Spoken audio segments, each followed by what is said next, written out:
For calling today's hearing on the state of today's U.S. air transportation industry.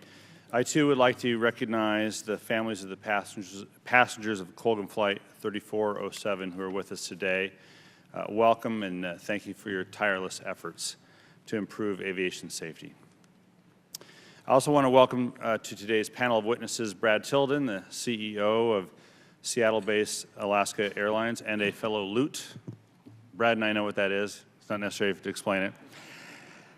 U.S. airspace is the busiest and most complex in the world and is undergoing a historic shift in modernization in the form of FAA's NextGen program.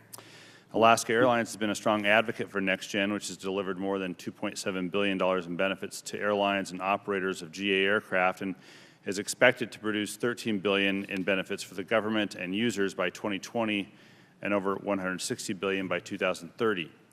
I understand that NextGen's performance-based navigation, or PBN procedures, allow Alaska Airlines flights to fly more directly and precisely into Juneau each day, and the Greener Skies initiative improves efficiency of the airline's flights, its landings at SeaTac International Airport.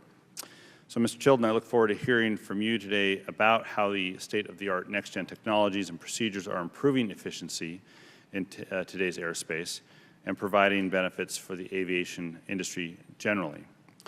Not only the busiest and most complex, the U.S. is the safest aviation system in the world, and I'd like to commend the FAA and all the industry witnesses here today and everyone involved in the air transportation system for their coordination and continued commitment to ensuring the highest level of safety.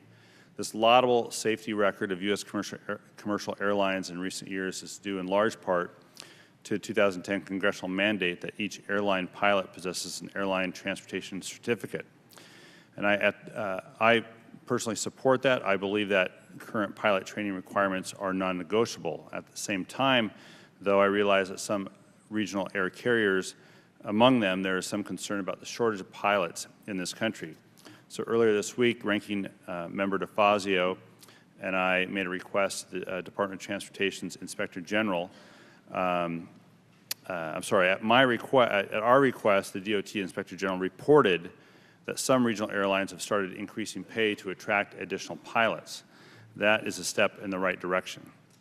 I also look forward to hearing today from Ms. Sarah Nelson from the Association of Flight Attendants. We're in the midst of the safest period in U.S. civil aviation history, thanks in large part to the hard work of U.S. flight attendants.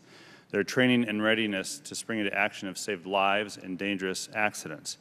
Therefore, it's critical that flight attendants are well rested and that out-of-date federal regulations on flight attendants' flight and duty periods are reformed. Last year's long-term FAA bill, as reported by the committee, included such a provision, and I look forward to working with Chairman Lobiondo to ensure its inclusion in the FAA bill this year. And today, I'm pleased to join with Ranking Member DeFazio in introducing a bill to improve passengers' travel experience by requiring airlines to be more transparent about what they will do for passengers caught up in large-scale network meltdowns, among other things.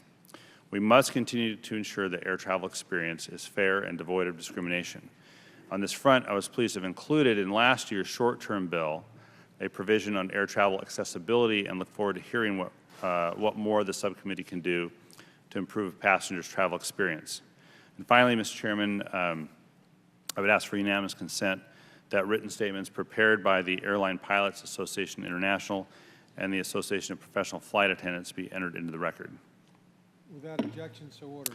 Thank you, Mr. Chairman. I look forward to the witness's testimony. Now I'd like to recognize Mr. Schuster for any comments.